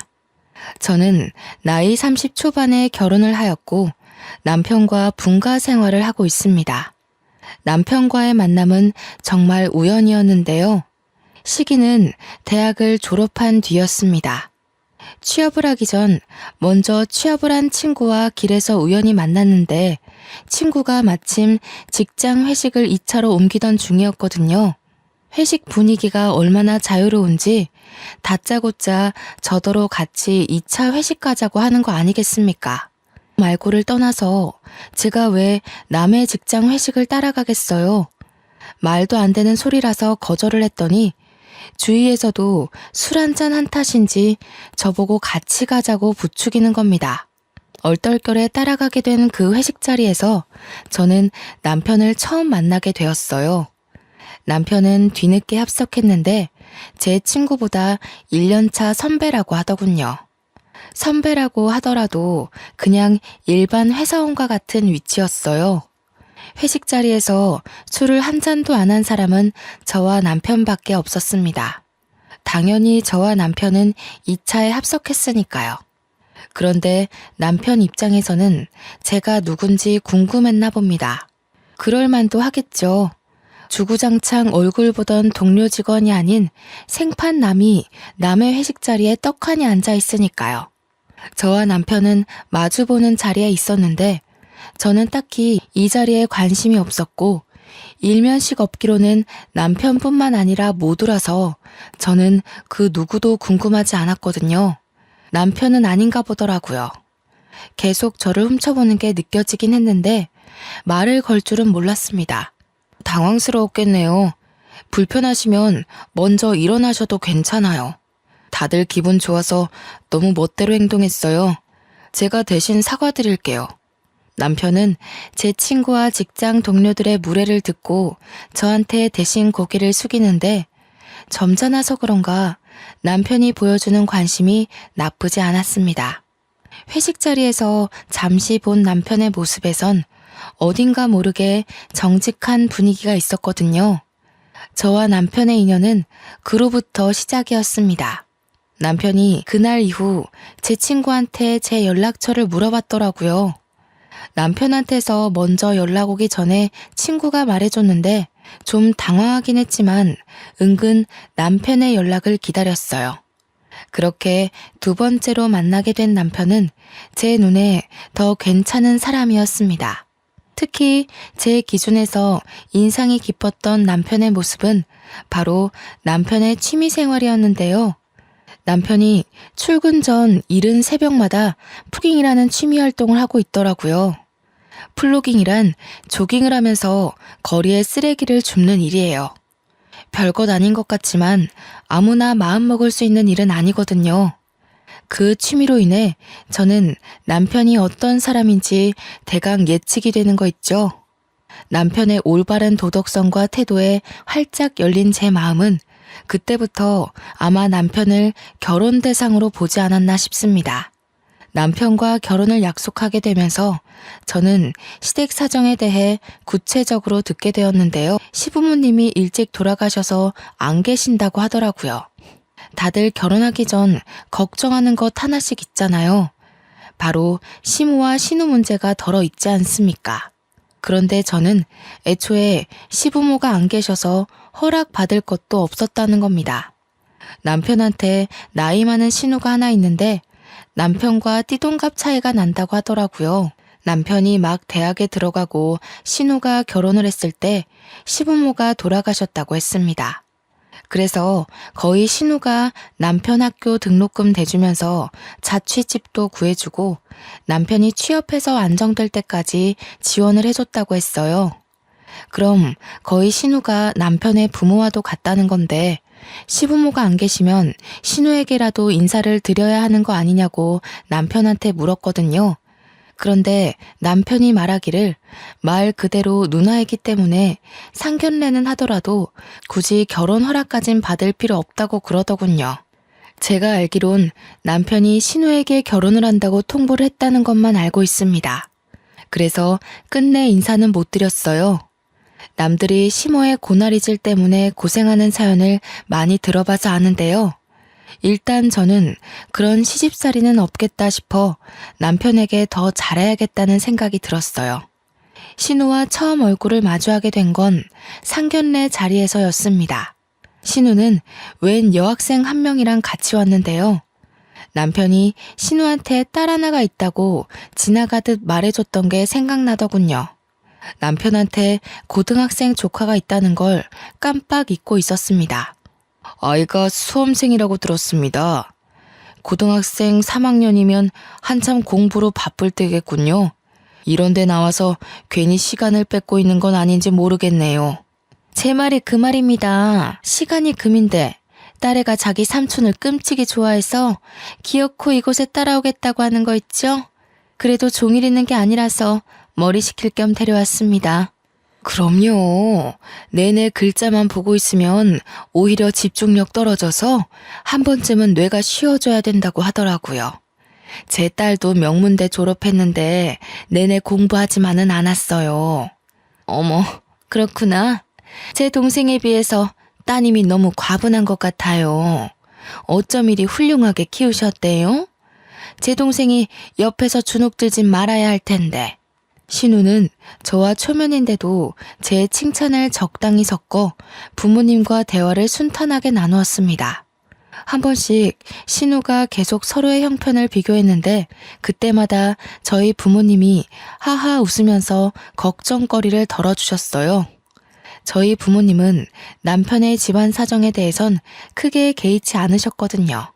아쉬울 것 없이 없는 살림을 사는 사람들은 기본적으로 사람 보는 눈이 높다고 생각할 수도 있는데 저희 부모님은 남의 가정사보단 인품을 중요시 여기세요. 사람만 좋다면 아마 남편이 백수라고 해도 허락을 해줬을 겁니다. 경제적인 부분이야 제가 충분히 가정을 책임질 만큼은 되니까 아마 사위 쪽 여건을 그리 염두한 건 아니지 않나 싶어요.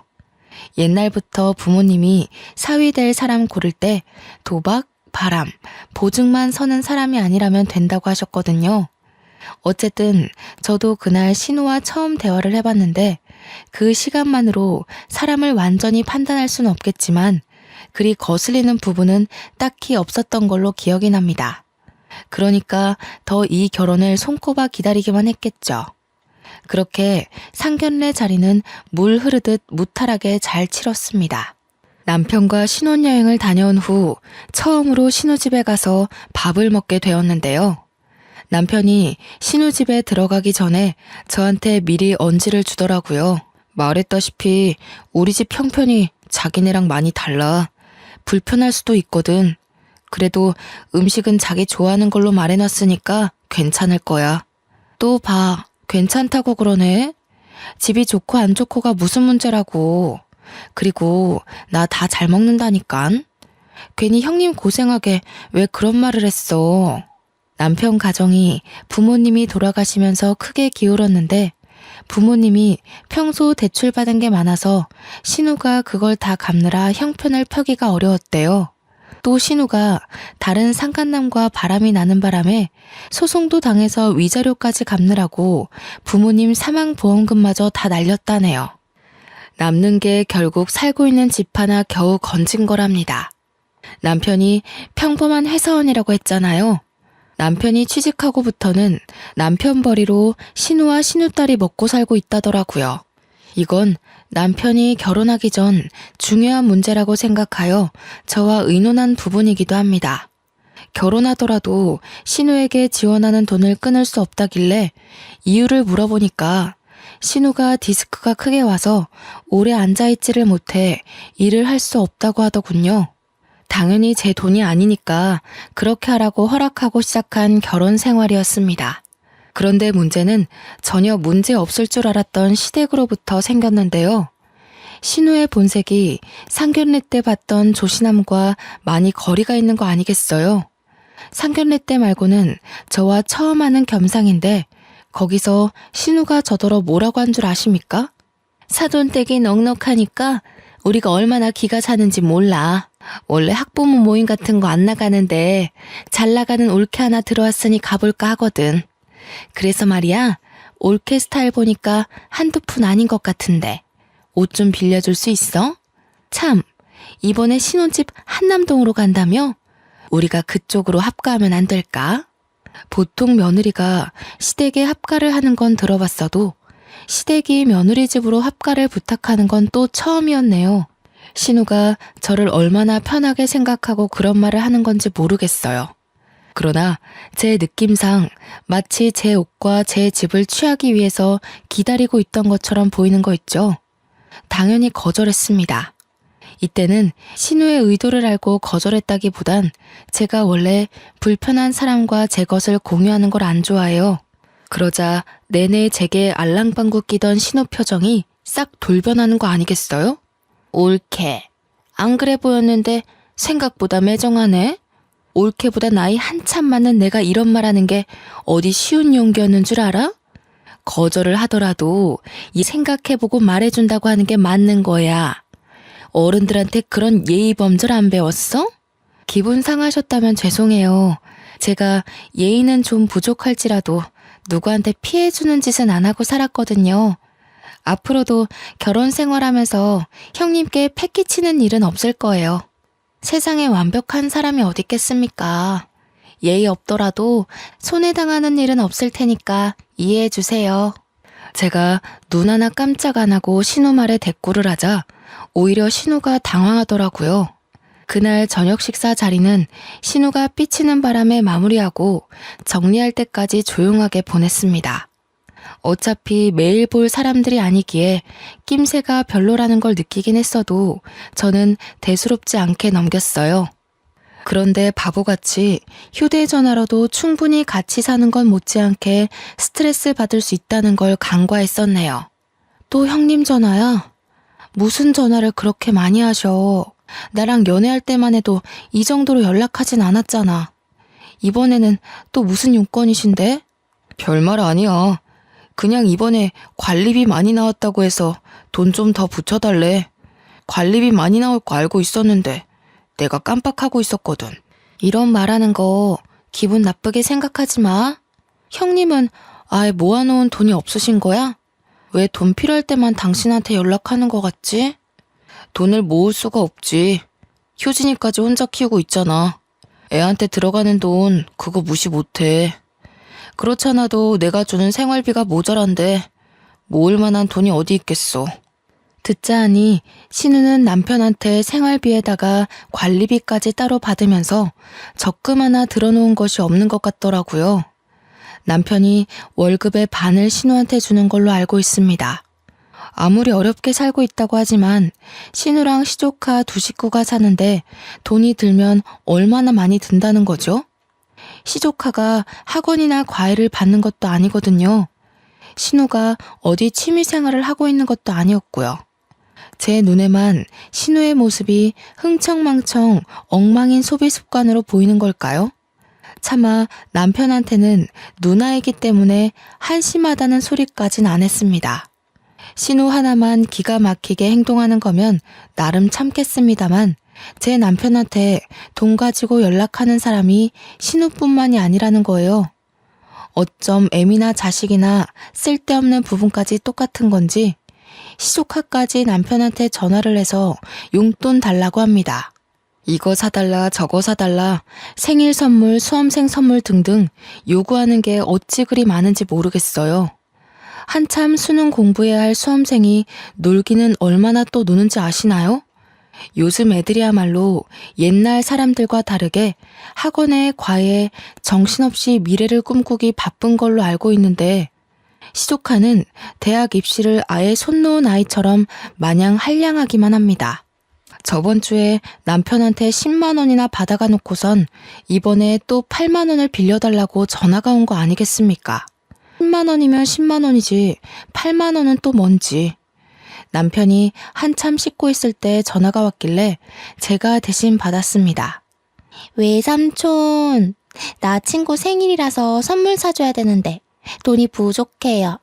8만 원만 있으면 될 것 같은데 계좌로 붙여줄 수 있죠? 효진아, 미안한데 저번 주에도 용돈 받아가지 않았니? 벌써 이번 달만 2번을 받아간 걸로 알고 있는데 네 외삼촌 요즘 돈 없어. 뭐야? 왜 숙모가 왜 받아요? 외삼촌은 항상 제가 달라고 하면 주는 사람이거든요. 삼촌부터 바꿔보세요. 제 말이 틀린가 안 틀린가. 삼촌 어디 갔어요? 없어요? 저 급한데? 없어. 그러니까 용돈 받고 싶으면 다음 달에 전화해.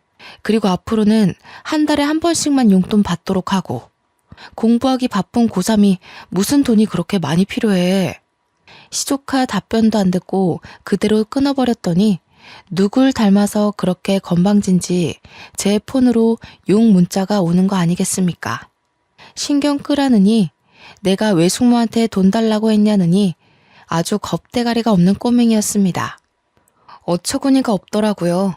한참 어린 미성년자에게 선 넘는 욕을 듣자니 웃음밖에 안 나오는 거 있죠. 나중에 남편이 다시 시조카랑 통화하는 걸 몰래 들었는데요. 결국 남편이 8만 원 돈을 보내주는 것 같더라고요. 그러면서 저한테 오더니 은근슬쩍 시조카 일에 대해서 물어보는데 보아하니 시조카가 저에 대해 한 소리 한 게 분명한 눈치였습니다. 당신 아까 효진이한테서 온 연락 받았다며? 혹시 효진이한테 용돈으로 잔소리했어? 효진이가 당신한테 많이 마음 상한 것 같던데. 용돈 가지고 잔소리만 했겠어? 다음 달까지 연락하지 말라고 되지. 대체 당신한테 얼마를 뜯어가는 거야? 옆에서 지켜보는데 애가 너무 버르장머리 없는 것 같아서 어른으로서 경고해준 것 뿐이야. 왜 그랬어? 한참 수능 때문에 예민한 애인데. 돈 좀 쓰면 뭐 어때서? 고등학생이면 사고 싶은 것도 많고 한참 돈 쓸 나이잖아. 애한테 너무 박하게 했다. 웬만한 대학생들도 걔처럼 흥청망청 안 써. 그리고 걔가 어딜 봐서 애야? 19살에 개념 똑바로 박힌 애들은 다 제 처지에 맞게 살아. 당신이 착하게 굴면서 애 어리광 다 받아주니까 애가 당신을 지갑으로 보는 거잖아. 뭐? 무슨 말을 그런 식으로 해. 그건 우리 식구 모욕하는 거잖아. 당신은 돈 아쉬워본 적 없으니까 그런 마음 편한 소리 하는 거지. 효진이 정도면 요즘 애들 사이에서 양반이야. 효진이는 명품 하나 안 걸치고 다닌다고. 남편이 시댁에게 생활비를 주는 게 아니라 그냥 돈이 뜯기는 것 같아서 답답한 마음에 한 소리 한 거였는데 이대로 부부싸움이 날 것 같더라고요. 우리 문제도 아니고 신우 문제로 입씨름하는 게 싫었습니다. 그래서 그냥 제가 미안하다고 하고 넘겼죠. 우리 집은 남편 말대로 남편 형편과 상반되게 좀 잘 사는 집이었는데요. 저도 엄마 아빠가 공동으로 운영하는 가구회사에서 정식 직원으로 일하고 있어요. 저희 가구회사가 1등 브랜드는 아니었지만 그래도 차차 자리매김해가고 있는 회사입니다. 이번에 신입사원 지원율이 작년 대비 3.5배 상승했을 만큼 성장한 회사예요. 남편은 그런 저의 집안 배경에 한 번도 열등감을 보인 적은 없었는데요. 신우 문제만 언급이 되면 꼭 제 집안 배경까지 세트로 끄집어내 얘기를 하는 거 아닙니까? 그렇다는 말은 남편도 우리 친정 재력을 은근히 신경 쓰고 있다는 거겠죠? 그럴 때면 혹시라도 제가 남편의 아픈 부분을 건드렸나 싶어서 했던 말을 되뇌어 보곤 합니다. 남편은 돈 쓰는데 해픈 사람이 아니에요. 유독 신우에게 주는 돈만 지갑에 구멍이라도 난 것처럼 줄줄 빠져나가니 걱정이었죠. 그나마 신우가 제게 따로 돈을 부탁하는 것이 아니라서 제가 남편 말에 수긍하고 한 발 물러나주는 거였어요. 또 신우와 마주하는 게 아니니까 참을 수 있는 거기도 했고요. 그러나 그마저도 제 인내가 얼마 못 가게 만든 일이 하나 있었는데요. 신우가 자처하여 우리 집에 방문함으로써 식사를 같이 하게 된 날이었습니다.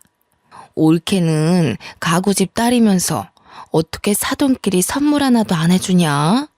내가 주변 사람한테 자랑을 하려다가도 민망해서 못하겠어.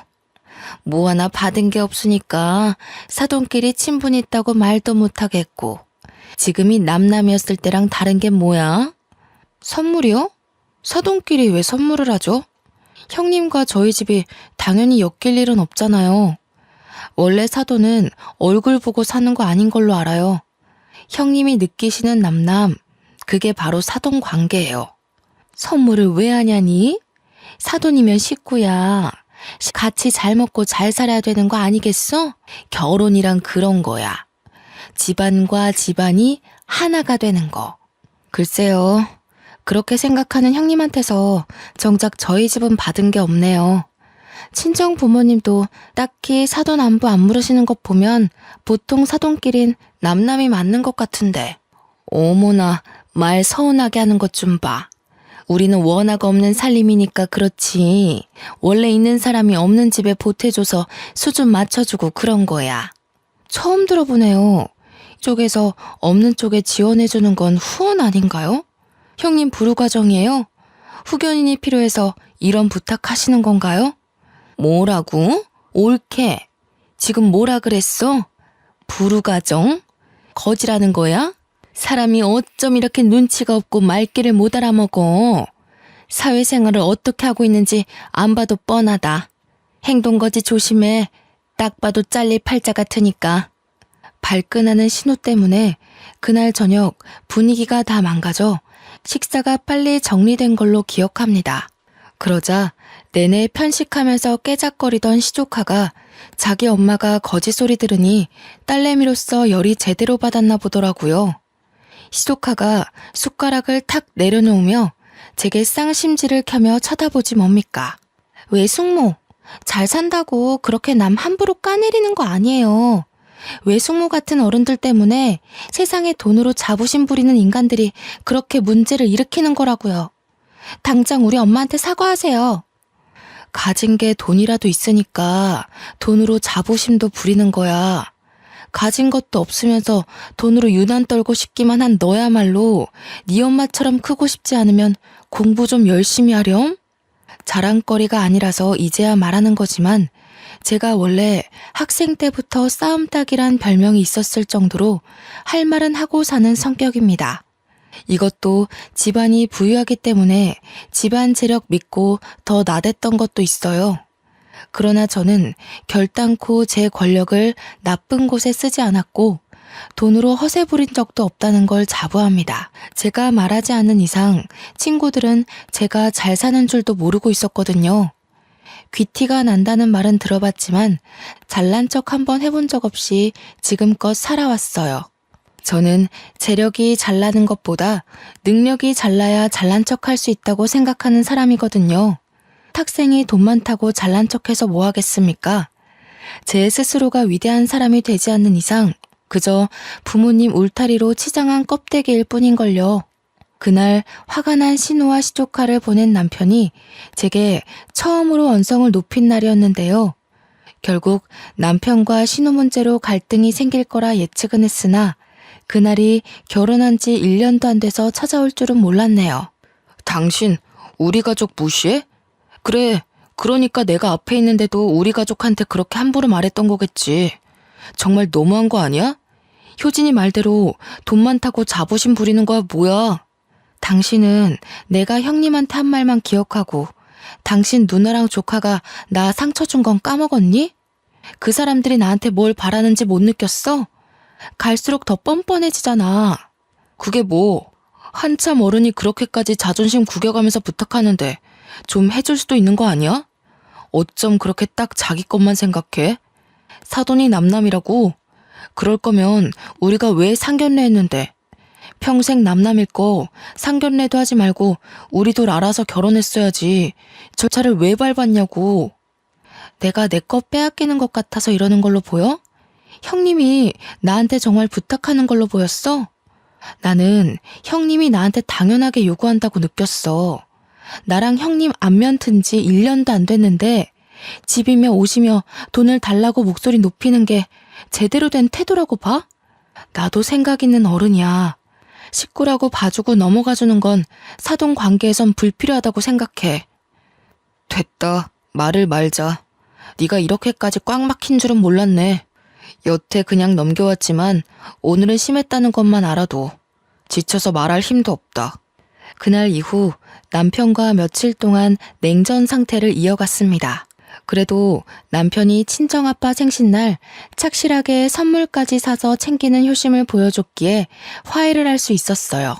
남편이 신우처럼 돈 밝히는 성격이었다면 저도 이 결혼 안 했을 겁니다. 애초에 남편의 관심을 받지도 않았을 거고요. 제가 남편을 좋아했던 이유가 바로 남의 것을 탐하지 않는 정직함과 올바른 도덕성 때문이었는데 신우 때문에 잠시 그걸 잊고 있었네요. 그 뒤로 남편과의 냉전 관계가 자연스레 허물어졌어요. 결혼하고 첫 싸움이었다 보니 서로 이전과 좀 달라진 부분이 있었는데요. 남편이 더 이상 제 앞에서 신우 얘기를 꺼내지 않는다는 겁니다. 남편과 신우는 시조카 때문이라도 떼어놓을 수 없는 관계거든요. 그래서 어쩔 수 없이 신우라는 존재가 저희 신혼집에 함께 떠돌고 있었는데 대판 싸우고 난 이후로는 남편이 신우 관한 얘기를 전부 입싹 닫은 거 있죠. 그렇다 보니 결혼하고 간만에 남편과의 시간에만 몰두할 수 있었습니다. 저 또한 신우에 대해 신경 쓰지 않아도 되어서 남편 내조에 더 신경 쓸 수 있었던 것 같아요. 진정한 신혼부부 분위기를 낼 수 있겠다고 은근 기대까지 하고 있었는데 아쉽게도 이 고요한 관계 또한 그리 길게 가지 못했습니다. 저와 남편 사이에 유일한 파동을 일으키는 것이 무엇이겠습니까? 예, 맞습니다. 또 신우 관련 일이었네요. 정확히 말하자면 이번 문제는 신우가 아닌 시조카 때문이었죠. 남편이랑만 소통하며 지내길래 남편이 없다면 굳이 시조카를 만날 일이 없다고 생각했는데요. 한날 시조카가 말도 없이 제 집을 찾아온 거 아니겠어요. 심지어 친구를 데려왔더라고요. 집에 남편은 당연히 없었고 저는 쉬는 날이라서 간만에 늦잠을 자고 있던 중이었습니다. 제가 잠기가 예민한 것도 아닌데 방문을 열어놓고 있던 터라 시조카 떠드는 소리를 모를 수가 없었어요. 전쟁 난 것처럼 시끄러워서 나가봤더니 시조카가 친구랑 같이 드레스룸에서 떠들고 있더군요. 대박! 반지 봐봐. 너무 잘 어울리지? 나 나중에 남자친구 생기면 이렇게 생긴 반지 맞추는 게 소원인데. 이거 다이아인가? 너무 예쁘다. 너 이렇게 예쁜 보석이 많은데 왜 한 번도 안 하고 왔어? 학교에 보석 들고 갔다가 잃어버릴 일 있어? 이거 다 우리 엄마가 젊을 때 하던 건데 나한테 물려준 거야. 그거 아마 다이아일걸? 가져도 되는데. 너 할래? 우와, 진짜? 할래. 근데 너네 엄마 진짜 감각 젊으시다. 우리 엄마는 완전 아줌마라서 보석도 은반지나 그냥 금반지 같은 것만 하지. 이런 디자인은 아예 모르거든. 참, 너희 엄마 무슨 일 한다고 했지? 가구회사 하고 있어. 할아버지가 가구회사 사장인데 나중에 엄마한테 물려준다더라고. 아빠 돌아가시는 바람에 엄마가 인수받게 됐대. 궁금하면 다음에 구경시켜줄까? 응. 그럼 너 완전 부자 아니야? 그 정도면 재벌집 딸이라고 해도 될 것 같은데. 말 안 해줬으면 진짜 모를 뻔했어. 이렇게 좋은 집안을 왜 숨겼대? 나라면 동네방네 자랑하고 다녔을 거야. 그냥 자랑하는 거 별로 안 좋아해서. 애들한테 소문 내지 마. 너는 특별히 제일 친한 친구니까 알려주는 거야. 괜히 소문나면 골치 아파져. 문 앞에 서서 구경하고 있던 저는 어처구니 없어서 내내 동영상 찍고 있었거든요. 그러면서 웃음까지 참느라 애먹었는데 결국 참지 못한 웃음이 손바닥을 비집고 나가버리고 말았지 뭡니까. 제 기척에 돌아본 시조카는 제가 집에 있는 줄 몰랐는지 엄청 소스라치게 놀라더라고요. 귀신을 봤다면 딱 저런 표정을 짓지 않을까 그런 우스운 생각을 했네요. 뭐야? 왜 여기 있어요? 집에 없다고 했는데 외삼촌이 분명 오늘 일 나갔다고. 언제부터 그러고 있었어요? 내 집에 내가 있는 게 잘못됐니? 내가 쉬는 날이 시시각각 바뀌어서 외삼촌도 깜빡해봐. 근데 너 웃기는 애다. 나는 너 같은 딸을 둔 적이 없는데 왜 네가 말하는 엄마가 꼭 나 같을까? 무슨 소리 하는 거예요? 집에 있었으면 있다고 빨리 기척을 냈어야죠. 도둑이에요? 귀신도 아니고 왜 몰래 지켜보고 서 있어요? 짜증나게. 알아야, 그만 가자. 굉장히 당황스럽겠죠. 시조카는 횡설수설 변명만 하더니 어리둥절한 친구를 데리고 무작정 도망치려고 했습니다. 내버려 둘 수가 있나요? 그 앞을 제가 막아섰더니 시조카가 저를 엄청 째려보는 겁니다. 이런 피라미 같은 녀석에게 겁먹기엔 제가 너무 그 나이를 똑같이 지나와서 전혀 타격이 없었어요. 오히려 과거에 사춘기라고 부모님께 반항했던 내 모습이 이런 꼴이었을까 싶어 반성하는 계기만 되었네요.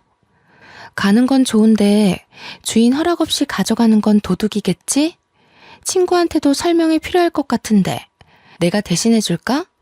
아니면 네가 친구한테 그 반지 훔친 거라고 구체적으로 설명할 거니? 제가 친구 손가락에 끼워져 있는 반지를 달라고 손가락을 폈더니 시조카가 제 직설적인 표현에 놀라 얼굴 시뻘개져서 반지를 빼서 돌려주고 그래도 집을 박차고 나갔습니다. 아무래도 제가 집에 없는 줄 알고 친구를 데려와서 이 모든 게 자기 것인 것처럼 속이려고 했나 봐요. 어린 것이 아주 건방지고 맹랑해서 혀를 내두를 정도이지 않습니까? 이 사건은 결코 조용히 지나가진 않았는데요. 며칠 뒤 신우가 시조카를 끼고 찾아온 거 있죠. 시조카가 쪽팔리는 자기의 만행을 결국 자기 엄마한테 고백했나 봅니다. 때로 된 진상을 안다면 신우가 저를 찾아와서 따질 게 없다고 생각하는데 뭐 때문에 찾아왔는지 문을 열기 전까지는 몰랐습니다. 제가 현관문 열자마자 신우가 제 뺨을 갈기더라고요. 황당해서 말을 잃고 신우를 쳐다봤더니 신우가 굉장히 씩씩거리며 한 대 더 칠 것처럼 말을 하는 겁니다. 네가 감히 우리 딸한테 손을 대? 어른이 돼서 애들이 호기심에 잠깐 기웃거려 본 걸 도둑년 취급까지 했다면서? 너 원래 이렇게 되바라진 애였어? 이보세요, 형님. 제대로 된 설명도 없이 다짜고짜 손찌검 하시는 건 결례 아닌가요? 효진이한테 제대로 설명을 들었다면 절 이렇게 대하지 못하실 텐데요. 끝까지 뻔뻔하구나. 좀 산다고 적당히 굽히고 들어가 줬더니 네가 뭐 대통령 딸이라도 되는 줄 아니? 기가 막혀서 정말. 당장 우리 딸 앞에 무릎 꿇고 빌어. 우리한테 머리 조아릴 때까지 나 여기서 한 발자국도 못 나가. 듣자 하니 시조카가 저 때문에 개망신 당한 게 억울해서 신우한테까지 거짓말을 친 것 같더군요. 저를 완전 악당으로 만들어서 고자질했더라고요. 맞지도 않은 뺨까지 맞았다고 거짓말하면서요. 남편은 어떻게 이런 환경 속에서 살아왔던 걸까요? 사람은 끼리끼리라던데 혹시 남편도 속셈을 숨기고 있는 건 아닌가 의심까지 드는 거 아니겠습니까? 신우의 억측이 너무 강해서 말로는 안 통할 것 같기에 저는 폰으로 찍어뒀던 지난 영상을 신우 코앞으로 들이밀었습니다. 솔직히 제가 보여준 영상만 봐도 시조카가 거짓말을 했다는 건 충분히 알 수 있는 증거였어요. 그러나 신우는 그걸 보고 잠깐만 당황하는 것 같더니 곧 제 폰을 빼앗아 바닥에 내팽겨치는 거 아니겠어요? 그러고는 신경질 내면서 발로 제 폰을 짓밟기 시작하는 거 있죠. 그 사이 시조카는 이미 제가 찍은 영상을 보고 충격 먹은 상태더라고요. 신우를 등에 업고 뻔뻔하게 고개 치켜들 땐 언제고 뒤늦게 입 닫고 조용히 있는 중이었습니다. 제가 이렇게 될 줄 모르고 그 재밌는 영상을 형님 앞에 들이밀었겠어요? 복사본이 따로 있어요. 지금 당장 저한테 사과하지 않으면 구라쟁이 딸내미 학교에서 쥐 죽은 듯 지내게 만들 수도 있어요. 딸 앞길 막는 엄마 되실 거예요? 건방진년, 네가 그렇게 잘났어? 우리한테 뭘 해주거나 그런 잘난 척을 해. 이래서 집에 사람을 잘 들여야 된다고 하는 거야. 네가 뭔데 우리 집안 체면을 자꾸 구겨놔? 그래서 또 때리시려고요? 저한테 저 영상 말고 효진이 실체에 대한 증거 영상이 얼마나 더 있을 줄 알고요? 뭐든 상관없으면 치세요. 그럼 이제 진짜 형님에 대한 예의는 오늘로써 끝입니다. 신우는 정말로 한 대 더 치려고 올리고 있던 손을 부들부들 떨기만 할 뿐 실행에 옮기지는 못하고 있었습니다. 그걸 결국 시조카가 붙잡으면서 말리더군요. 엄마 그만해. 내 인생 망하면 엄마 다시는 안 볼 거야? 외숙모가 들고 있는 영상 퍼지면 나 진짜 왕따 당한다고. 그냥 집에 가자. 빨리. 시조카는 저를 째려보는 눈빛에 원망을 가득 담고 있었는데요. 그러면서도 정작 아무것도 하지 못한 채 신우만 데리고 사라졌습니다. 지금 생각해보면 저도 그때 한 대 때려줄 걸 그러지 못한 게 많이 아쉽더라고요.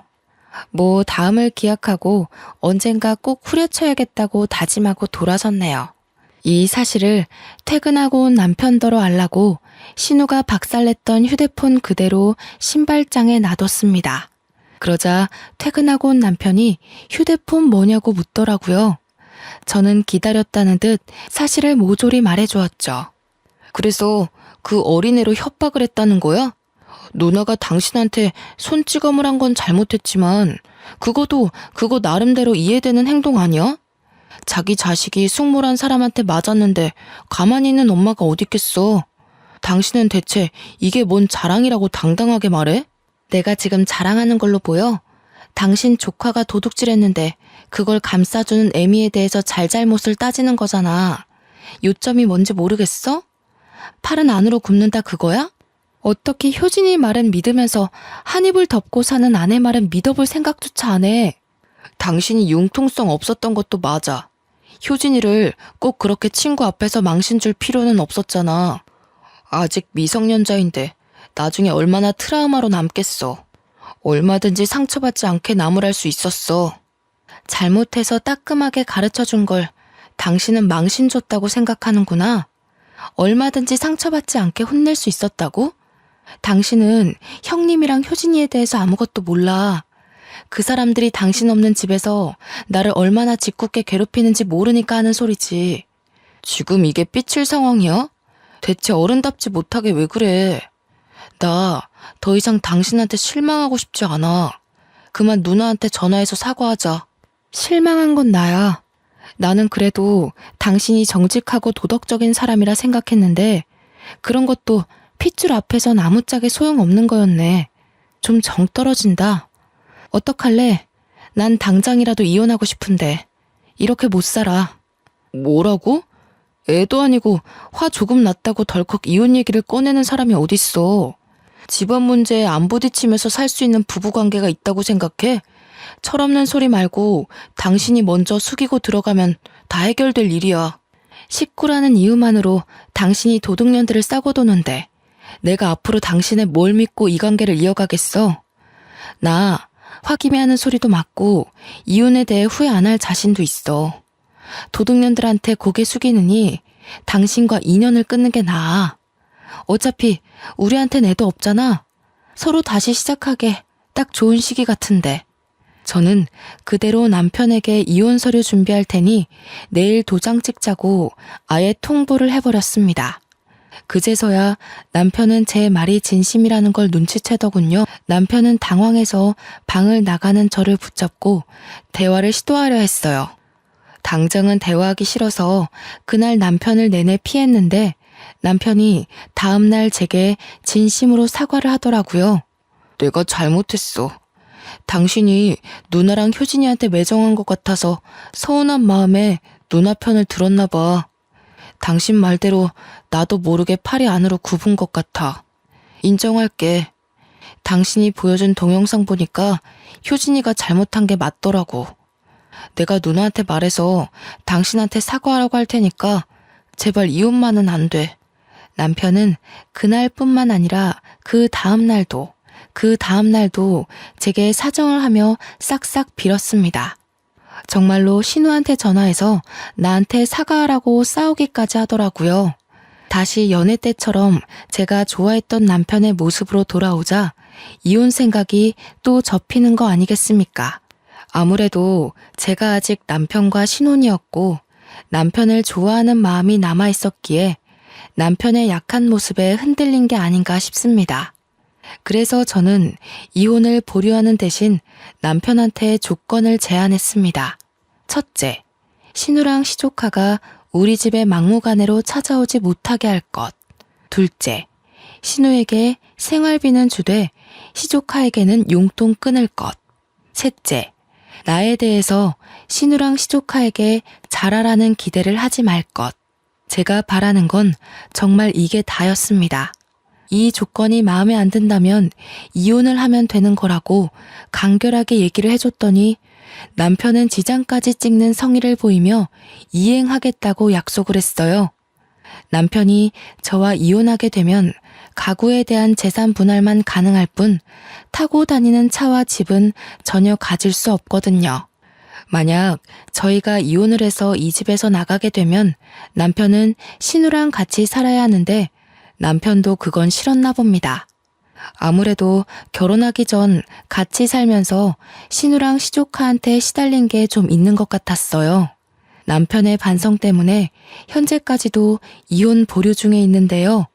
신혼 2년을 넘긴 현재 아직은 남편이 제 조건대로 잘 행하고 있습니다. 가끔씩 제게 신우와 시조카가 돈 때문에 아쉬운 소리로 문자가 오는데 그걸 남편한테 보여주면 남편이 알아서 신우와 시조카에게 한 소리 짓거려 주더군요. 저희는 지금 명절이 있어도 친정만 방문하지 굳이 시댁을 가질 않아요. 남편이 먼저 시댁에 어른이 있는 것도 아니고 거기까지는 갈 필요 없을 것 같다며 차라리 시부모 묘지에 가자고 했거든요.